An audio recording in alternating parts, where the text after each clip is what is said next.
maybe I'll just talk about hookup culture, which is the other topic that I wanted to talk to you guys about.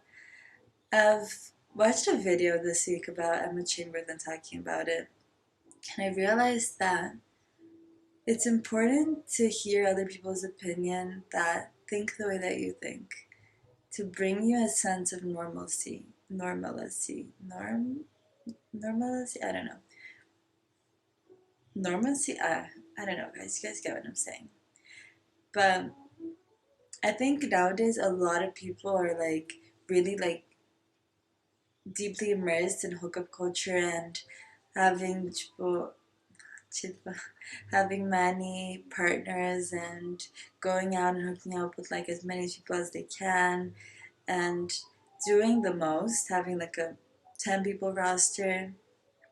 And sometimes I feel like we see so much of that that we think that that is the normal and we feel alienated for not engaging or being a part of hookup culture as a whole. But I think there's so much value in finding your own truth and also having a different approach.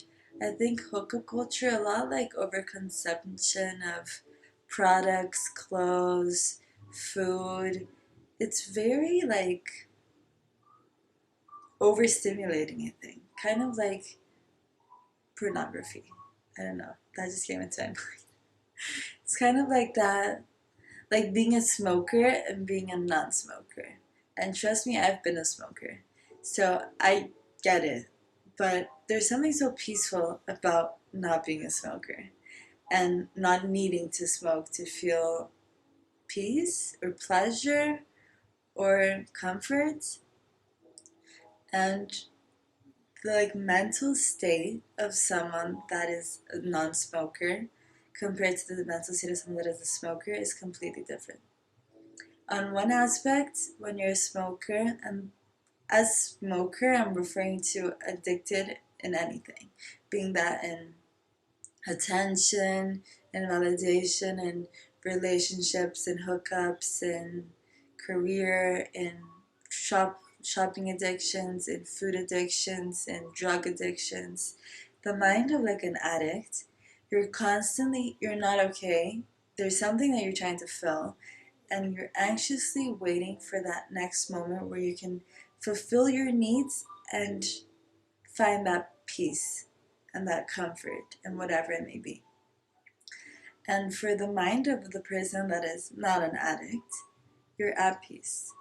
You can find blissful moments, like you can drink a tea or you can take a walk in the park and you can read a book, but you don't need that for your peace of mind. You don't need that for your pleasure.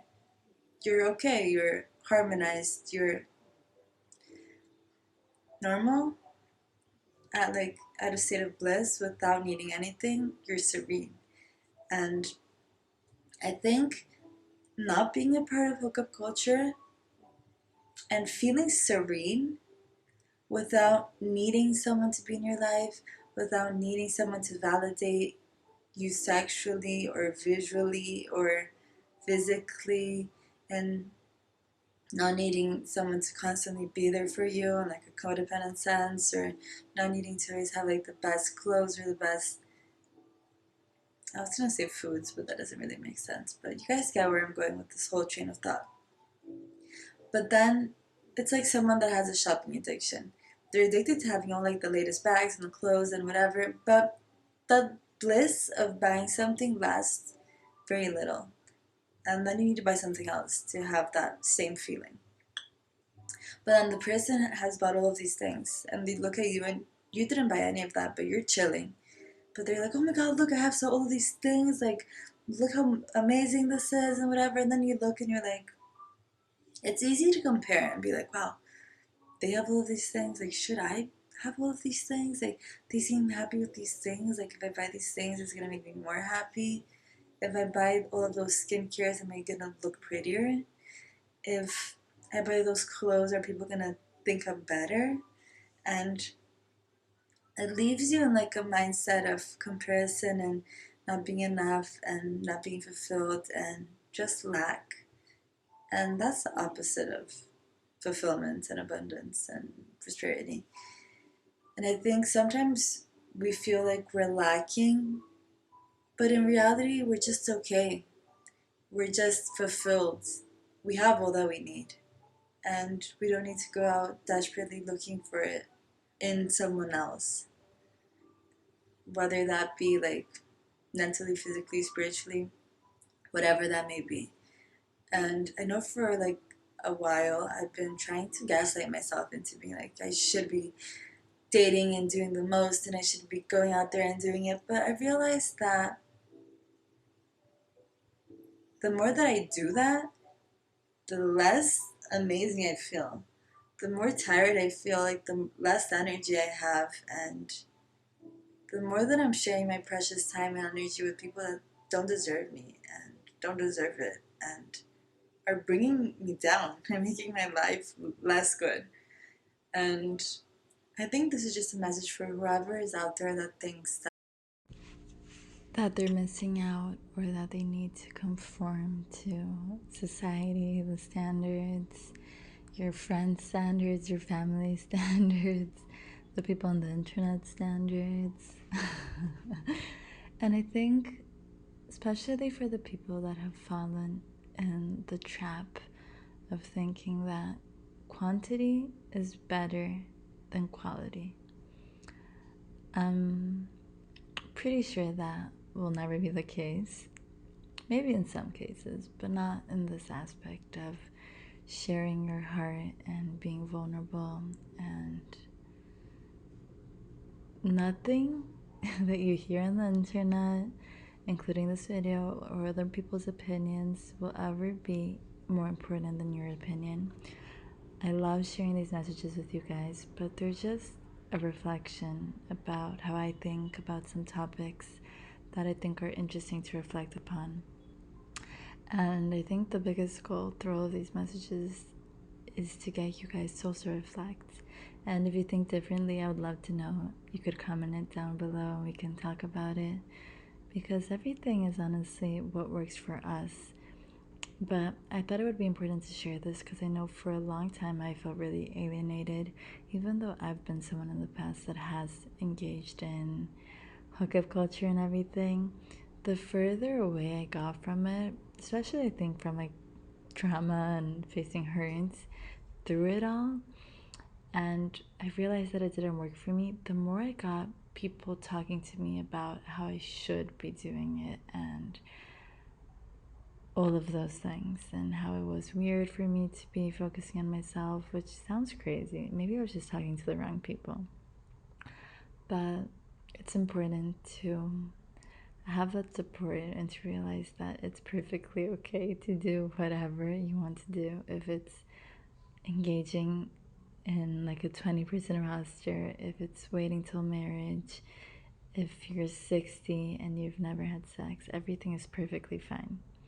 There's no right or wrong. There's only what's right for us, and I'll choose to die on that hill because we're all so unique and specific, and we all have such different needs, and they deserve to be respected, cherished, and held with confidence that you're alive, you're in this body, and you have this beautiful mind, and you deserve to listen to it and not fight against it, not go against what is natural to you, and put yourself in situations where you might get hurt or where you might lose yourself, and you might lose that trust of self-protection. I know that I've put myself in situations where I looked back and I was like, wow, like how could I do that to myself?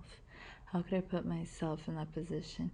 How could I have been so rude and hurtful to myself and not listen to myself, and then ended up in a bad situation when deep down my gut was telling me that that wasn't for me.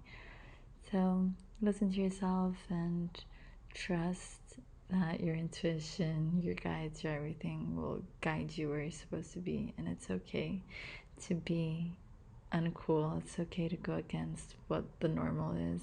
There's no fucking normal. There's what people try to convince you that is normal, but it's not even normal for most people. A lot of people are lying to themselves, so let's be woke and realize that you can't truly lie to yourself. You can run as fast as you want and as fast as you can, but at one point you're gonna have to stop running, sit down, drink some water, and reflect. And if you ran like 200 kilometers, or I don't know how many miles, and then you stop and you're like, wow, I didn't eat today, I didn't drink that much water, my knees are hurting, you're gonna be like, why did I do this to myself? Do I even like running? Or am I running because I saw a group on the street running and then I just joined them? I guess that's my little reflection for you guys. Are you following yourself, your heart, your desires, your soul? Or are you following what you think is the normal?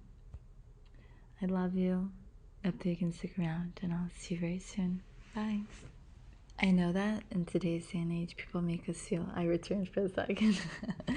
People make us feel like it's uncool to be quirky and weird and different and unique, but it couldn't be furthest from the truth. That's what truly cool is you being yourself. If we were all exactly the same, it honestly would be pretty scary and pretty sad. So let's embrace our uniqueness and celebrate ourselves because we deserve it. Kisses. Bye.